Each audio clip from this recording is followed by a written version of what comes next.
আজি কেবিনেটে এডভান্টেজ অসমৰ সময়ত আমি স্বাক্ষৰ কৰা MOU বিলাক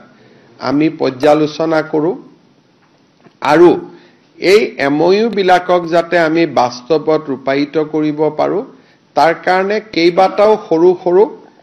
কেবিনেট গ্ৰুপ বিশেষ অফিচাৰ আৰু মন্ত্ৰীসকলক দায়িত্ব দি আমি নিৰ্মাণ কৰিব খুজিছো এই গোটেই বিষয়টো অহা কেবিনেটত আকৌ আলোচনা হ'ব আজিৰ কেবিনেটত আমি প্ৰধানমন্ত্ৰী নৰেন্দ্ৰ মোদী ডাঙৰীয়াক ধন্যবাদ আৰু কৃতজ্ঞতা জনাই এটা বিশেষ প্ৰস্তাৱ গ্ৰহণ কৰো কাৰণ তেখেতে অসমৰ কাৰণে যিখিনি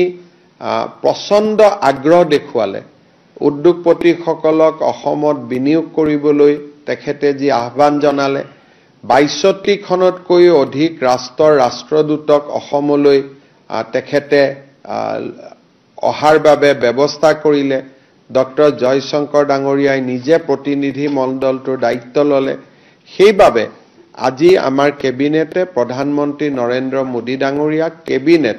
আৰু অসমবাসীৰ হৈ কৃতজ্ঞতা জনাই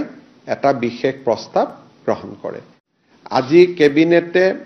এডভান্টেজ অসমৰ সময়ত আমি স্বাক্ষৰ কৰা MOU বিলাক আমি পৰ্যালোচনা কৰো আৰু এই MOU বিলাকক যাতে আমি বাস্তৱত ৰূপায়িত কৰিব পাৰো তাৰ কাৰণে কেইবাটাও সৰু সৰু কেবিনেট গ্ৰুপ বিশেষ অফিচাৰ আৰু মন্ত্ৰীসকলক দায়িত্ব দি আমি নিৰ্মাণ কৰিব খুজিছো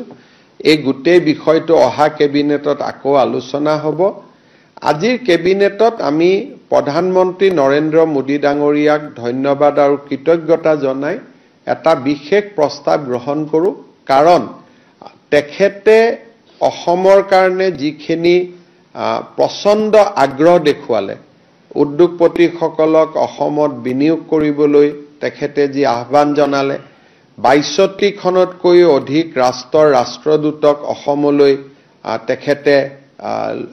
অহাৰ বাবে ব্যৱস্থা কৰিলে ডক্টৰ জয়শংকৰ ডাঙৰীয়াই নিজে প্ৰতিনিধি মণ্ডলটোৰ দায়িত্ব ললে সেইবাবে আজি আমাৰ কেবিনেটে প্ৰধানমন্ত্ৰী নৰেন্দ্ৰ মোদী ডাঙৰীয়াক কেবিনেট আৰু অসমবাসীৰ হৈ কৃতজ্ঞতা জনাই এটা বিশেষ প্ৰস্তাৱ গ্ৰহণ কৰে